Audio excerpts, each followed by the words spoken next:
أعوذ بالله من الشيطان الرجيم بسم الله الرحمن الرحيم الحمد لله والصلاة والسلام على رسول الله السلام عليكم ورحمة الله وبركاته. Encore une fois, on remercie Allah subhanahu wa ta'ala qui nous a permis d'être là pour poursuivre nos cours de tajwid. Et aujourd'hui, nous verrons la leçon 8, Hamza de liaison, en arabe, Hamzatul Wasl. Le Hamzatul Wasl, lorsqu'on parle de Hamzatul Wasl, on fait allusion à ce Hamza qui est là. Le Hamza qui est là, le Hamza que vous voyez le petit signe de petit sort dessus. Et non le Hamza où on voit le signe Hamza. Le Hamza où on voit le signe Hamza, on l'appelle en arabe Hamzatul Qat'i. Lui, comme ça, on le prononce dans n'importe quelle position. Que ce soit, il est au début du mot, il est au milieu du mot, ou bien il se trouve à la fin du mot. Alors que le Hamzatul Wasl, lui, lorsqu'il se trouve au milieu de deux mots, on ne le prononce pas parce que là, il va servir de faire la liaison. Quand je prends comme ça, exemple, le mot, quand je prends wa, et puis le Hamzatul Wasl est venu, il a fait comme ça, je vais dire quoi? Wamra'atu. Il n'y a pas dit wa imra'atu, ou bien wa umra'atu, ou bien wa amra'atu. Parce que là, il sait à faire quoi? La liaison. On va dire wamra'atu. Il sait à faire la liaison entre deux mots. Maintenant, c'est à quel moment on le prononce, sachant que il ne porte pas la voyelle fatha, ni la voyelle dhamma, ni la voyelle kasra. On le prononce avec la voyelle fatha lorsqu'il se trouve au début du mot et on commence la lecture par lui. Et il est suivi de quoi? De la lettre lam, c'est-à-dire se trouve dans le pronom défini al. En arabe, quand on dit pronom défini al, exemple, je vais dire quoi? Al-baytu, exemple comme ça. Le Hamzatul Wasl est là. Là, on le lit a, parce qu'il est suivi de la lettre lam du pronom défini.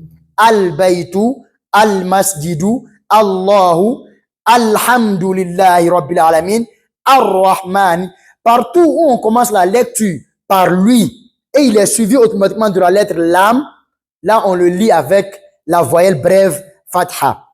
Maintenant, si on a fait pour fatha, on se pose la question, c'est à quel moment on va le lire avec la voyelle dhamma et la voyelle kasra. En ce qui concerne la voyelle dhamma, il se trouve dans les verbes. Lorsque dans un verbe, le Hamzatul Wasl est au début du verbe et la troisième lettre porte la voyelle dhamma, on le lit avec la voyelle dhamma. Exemple ici, on va dire quoi? Udkhulu, parce que la troisième lettre qui est le kha porte la voyelle dhamma. On va dire udkhulu.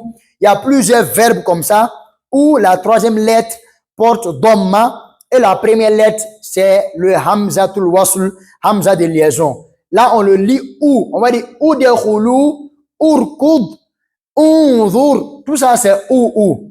Maintenant, on le lit avec la voyelle kasra, toujours dans les verbes, lorsque la troisième lettre porte la voyelle kasra ou la troisième lettre porte la voyelle fatha. On va dire quoi dans la sourate Fatiha? On va dire ihdina, 1, 2, et puis la troisième c'est la lettre dal qui porte kasra.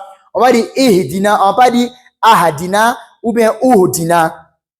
Ou bien dans la sourate Alaq, on va dire quoi? Iqra. La troisième lettre c'est ra et ra porte fatha. On va dire quoi? Iqra. Donc, en résumé, on le lit a. Lorsqu'il est au début du mot toujours, il est toujours au début du mot lorsqu'on le prononce. Il est toujours au début du mot et c'est toujours au début du mot qu'on le prononce. On ne le prononce pas entre deux mots. Comme je l'ai dit, wamra'atu, on va dire wa imra'atu, ou bien wa umra'atu, on va dire ça. Ou bien innal ladhina, inna c'est un mot. Et puis alladhina, Hamzatul Wasl est là, on va dire inna alladhina, non, on va dire inna alladhina. Là aussi, on ne le lit pas. Donc, on le lit fatha lorsqu'il est au début du mot toujours et il est suivi de la lettre lam. Al-masjidu, Allahu, Allahumma, al-kafiruna. Et on débute la lecture avec lui. Ou bien on le lit ou lorsqu'il se trouve dans les verbes au début du mot toujours et la troisième lettre du verbe porte dhamma. Udkhulu, unzur, urkud.